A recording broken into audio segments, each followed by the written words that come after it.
parler de la vulnérabilité des enfants parce que pour en pédiatrie sociale en communauté, c'est un phénomène très particulier qu'il faut comprendre, en fait, qu'il faut apprivoiser parce que c'est pas simple la vulnérabilité. Il y a des enfants qui sont vulnérables de naissance parce qu'ils ont des maladies ou qui ont vécu des traumatismes physiques pendant la grossesse ou des choses comme ça. Mais en général, nous, ce qu'on travaille, c'est une vulnérabilité qui est issue des conditions de vie et ce qu'on appelle des stresseurs environnementaux. Les mauvaises conditions de logement, la nourriture inadéquate, l'exposition à la violence. Donc ces stresseurs-là créent une vulnérabilité, c'est-à-dire que l'enfant est souffrant, a de la peine, a des colères, ne comprend pas ce qui se passe et devient vulnérable dans le sens qu'il va avoir il va être beaucoup plus facilement exposé à des mauvaises influences, il va se sentir moins bien dans sa peau, donc moins motivé à l'école, il peut devenir agressif à cause de ça, il y a plusieurs manifestations. Mais par ailleurs, on a un outil précieux pour contrer la vulnérabilité qu'on appelle les forces de l'enfant ou sa résilience. Puis il y a moyen de créer de la résilience ou de renforcer de la résilience. Juste te donner un exemple, j'ai vu récemment une petite fille de 10 ans qui est en état de grande vulnérabilité. D'abord, elle avait des difficultés importantes à l'école, on rapporte aussi des difficultés de comportement et un manque de motivation aussi pour travailler à l'école.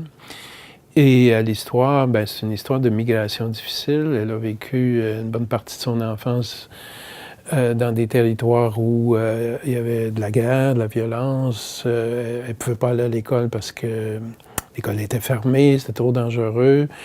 Et les parents ont émigré dans une situation assez complexe et difficile. Quand elle est arrivée au pays, on l'a mis dans une classe d'accueil parce qu'elle ne parlait pas français. Et elle a dû faire 2 ans en classe d'accueil.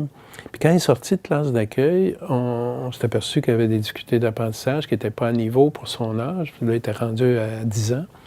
Donc, on l'a mis en classe trouble d'apprentissage.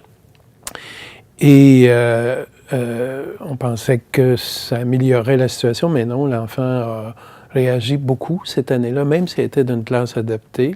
Elle avait de la difficulté à se faire des amis, elle ne participait pas aux activités, elle ne travaillait pas en fait. Donc la motivation n'était pas là non plus. Puis quand je l'ai vue, j'avais pas l'impression que c'était vraiment lié à un trouble d'apprentissage.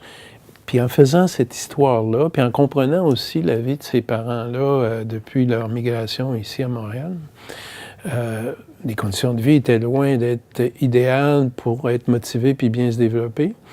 Le père travaillait au noir, réussissait pas à ramasser assez de sous pour faire vivre sa famille, en fait, de 2 enfants puis des 2 parents. La mère était plutôt dépressive, donc dans un état qui n'aidait pas non plus la vie familiale.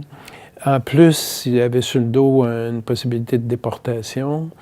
Donc, il n'y a rien qui allait. Donc, rien pour faire en sorte qu'un enfant de son âge puisse se développer pleinement. Pourtant, moi, quand je parlais avec cet enfant-là, elle parlait relativement bien français, on avait des belles discussions, elle avait des rêves, des intérêts, beaucoup de force. C'est un enfant qui était décrite à la maison, c'est elle qui s'occupait de sa petite sœur de 3-4 ans.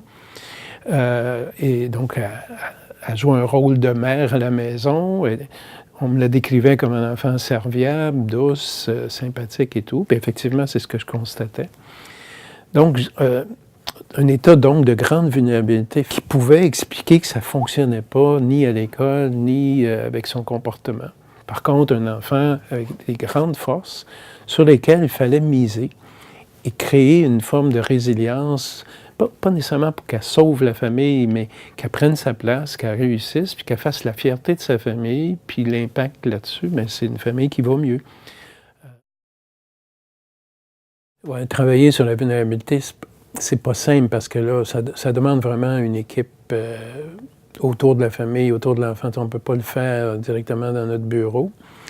Mais là, comme je disais, les forces qu'on a observées chez l'enfant peuvent, eux autres, être utilisées. C'est-à-dire que c'est sûr qu'une des premières étapes, nous, c'est de mobiliser cet enfant-là avec les forces qu'elle a. Elle en a beaucoup, là. Donc, clairement, là, on lui a offert un programme de soutien à ses forces pour la mobiliser, pour lui donner le goût de réussir, parce qu'elle me l'avait dit. J'ai le goût de réussir, là, mais ça ne marche pas. Parce que ça c'est vraiment prioritaire. Elle a des forces, elle veut les exploiter pour réussir. C'est pas l'école, ses forces, mais si on réussit à démontrer qu'elle n'a pas de trouble d'apprentissage, que c'est juste une question de motivation, on va déjà avoir une partie de solution pour l'enfant, mais en même temps, on l'inscrit à des activités de créativité, des activités de musique, des activités de dessin, pour vraiment s'approcher de cet enfant-là, mais en même temps la mobiliser. On avait abordé la question avec les parents d'une grande amie aussi qui pourrait la parrainer elle-même, cet enfant-là, puis l'amener s'ouvrir sur le monde de Montréal, du Québec, du Canada, là. Donc, s'adapter à une nouvelle vie, même aller rencontrer le prof à l'école avec elle. Mais on voudrait aussi supporter la famille. Il faut trouver un médecin pour la mère qui est dépressive. Il faut travailler les conditions de logement aussi parce que c'est vraiment des conditions insalubres avec des coquerelles, avec des rats, avec tout ce qu'on veut, dans un 3,5 avec 4 personnes. Trouver aussi des moyens d'amener la petite sœur en garderie pour pas que notre Catherine soit obligée de s'occuper de cet enfant-là, puis de jouer à la maman. Là, elle est à l'âge où elle doit se développer. Elle ne doit pas jouer un rôle de mère. Pour la déportation, on a un avocat qui est déjà impliqué de chez nous qui va regarder les possibilités puis comment on peut procéder pour éviter une déportation qui serait catastrophique. Et on a même pensé à une famille qui parrainerait cette famille-là pendant une année pour les besoins de base, puis pour les ouvrir sur le monde, puis regarder d'autres conditions de travail pour le père, etc. Donc, on a un plan d'une communauté qui dit, OK, on va s'impliquer dans cette famille-là. Il y a des interventions plus professionnelles, mais il y a des interventions communautaires pour mobiliser une famille qui a trop souffert, puis qui n'a pas de raison de souffrir chez nous, ici, au Québec, et qui pourrait être productive dans son ensemble pour la société québécoise. Mais il y a beaucoup qui va passer par les forces de l'enfant qu'on a vu. Elle les a, puis je suis convaincu d'ici quelques mois, elle va se remettre en piste, puis la famille va se remettre en piste avec une intervention aussi massive que ça, qui n'est pas coûteuse, puis qui est facile à mettre sur pied.